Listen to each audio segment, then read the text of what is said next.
there were times when her appreciation was, shall we say, somewhat tempered, as when at 3 o'clock one morning her telephone rang.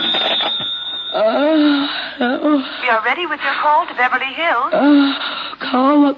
Is this Miss Margo Channing? That's right. We are ready with the call you placed for 12 midnight California time to Mr. Bill Sampson in Beverly Hills. I placed? Go ahead, please.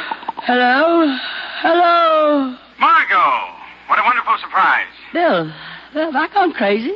You're my girl, aren't you? That I am. Then you're crazy. When are you coming back? I leave in a week. Pictures all wrapped up in a tin can. And a tin can wrapped up in a Navajo blanket. I want you home. Quickly. So good night, darling, and sleep tight. Hey, wait a minute. You can't hang up. You haven't even said it. Oh, darling, you know how much I do. But over the phone, baby, really, that's kid stuff. Kid stuff or not, it doesn't happen every day. I want to hear it. And if you won't say it, sing it. Sing it? Sure, like the Western Union boys used to do. Bill, Bill, it's your birthday. And who remembered it? Who was there on the dot at 12 midnight? Oh, happy birthday, darling. Atta girl. I get a party when I get back, don't I? Of course, birthday party and welcome home. Who'd ask? Cut it out, baby. I know all about the party. Eve wrote me. Eve wrote you? Well, sure. She hasn't missed a week since I left. But you know all about that. So you probably tell her just what to write. Good night, baby. I love you. Thanks very much. I'll check with Eve. What? I mean about the party. I love you too, darling. Good night, baby. You awake, Margo? Come in, Bertie, and turn on the light. Thought I heard voices. Sit down, Bertie. Give me a cigarette, darling. Okay, I don't mind if I have one myself. Bertie, you don't like Eve, do you?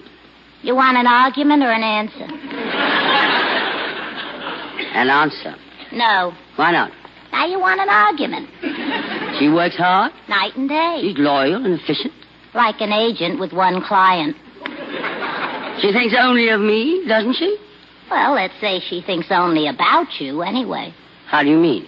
Well, I'll tell you how. Like she was studying you. Like you were a play or a book or a set of blueprints. How you walk, talk, think, eat, sleep. Well, I'm sure that's very flattering, Bertie, and I'm sure there's nothing wrong with it. Oh, sure. Oh, Bill's coming home next week, Bertie. We'll give him a welcome home party Sunday night. Would you mind arranging it? No, I don't mind. And, Bertie, you might consult with Eve about things, okay, huh? Okay, I'll consult. Now, let's see. Get a pianist. Get a flock of pianists. Now, Bill likes Horowitz and Rubinstein. Get both of them. But don't pay more than union scale. Now, don't forget, Bertie, the party's next Sunday night.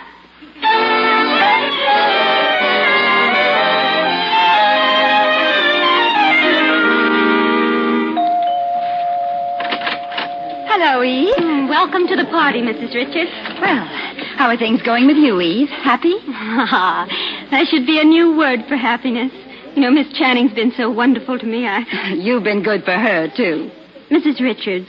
Yes? Isn't this awful? I'm about to ask you for another favor. And after all you've done for me already. Nobody's done so much, Eve. What is it? Well, you know, the other day, when he was here to lunch, I heard Mr. Fabian tell Miss Channing that her understudy was going to have a baby and they'd have to replace her. You want to be Margot's new understudy? Oh, no, I don't even let myself think about it. But, you see, I do know the part so well, and oh, no. Gosh, what if I had to go on all of a sudden? No, I couldn't possibly. Oh, don't worry. Margo just doesn't miss performances. If she can walk, crawl, or roll, she plays. Yes. Well, you know, Mrs. Richards, you know the show must go on. No, dear. Margo must go on. However, I see no reason why you shouldn't be Margot's understudy. Then you will talk to Mr. Fabian about it? Of course. And you won't forget? I won't forget. Thank you.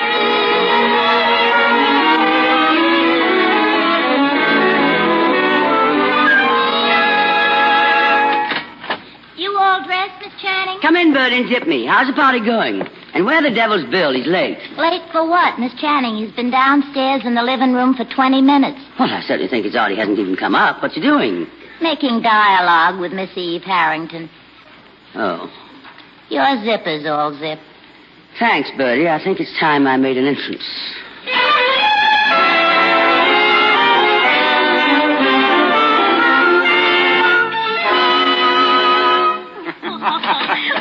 No, that's what he said, Eve. He really said it. No, he didn't.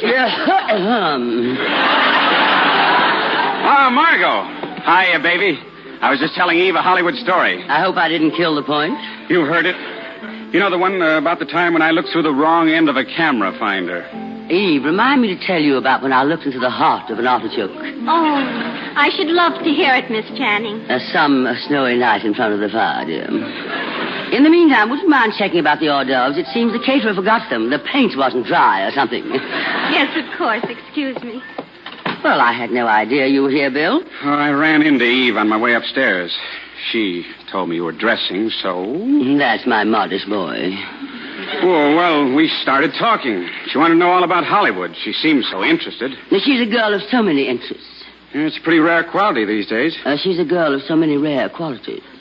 So she seems. So you pointed out. So often. So many qualities, so often.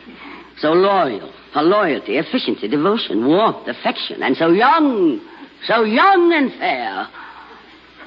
I get it. Get what? You know, somehow I can't believe you're making this up. It sounds like something out of an old Clyde Fitch play.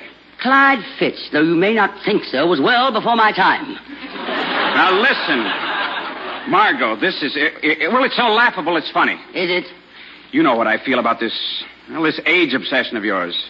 And this ridiculous attempt now to whip yourself up into a jealous froth because I spent 10 minutes with a stage-struck kid. 20 minutes. 30 minutes, 40 minutes. Stage-struck kid.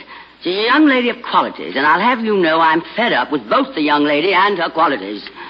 Studying me as if I were a play or a set of blueprints. How I walk, talk, think, eat, sleep.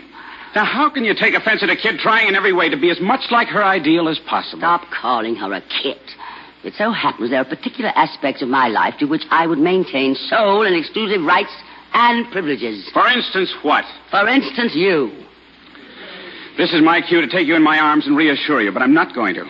I'm too darn mad and... Guilty? No. Look, darling, there are certain characteristics for which you're famous on stage and off. These things are part of your equipment for getting along. You've got to keep your teeth sharp. All right. But don't sharpen them on me or on a kid like Eve. What about her teeth? She hasn't even cut them yet, and you know it. So when you start judging an idealistic, dreamy-eyed kid by the barroom Benzedrine standards of this megalomaniac society, I won't have it. Go on. Why stop now? Tell me that Eve Harrington has never by word, look, thought, or suggestion indicated anything to you but her adoration for me and her ecstatic happiness at our being in love. Right. And to intimate anything else just spells a paranoid insecurity of which you should be ashamed. Cut. Press it. What happens in the next reel? Do I get dragged off screaming to the snake? Oh, Margo, for the love of Mike. I've seen you like this before. Are you all through or just beginning? Through? Why, I haven't even begun. Fasten your seatbelt, lover. It's going to be a bumpy night.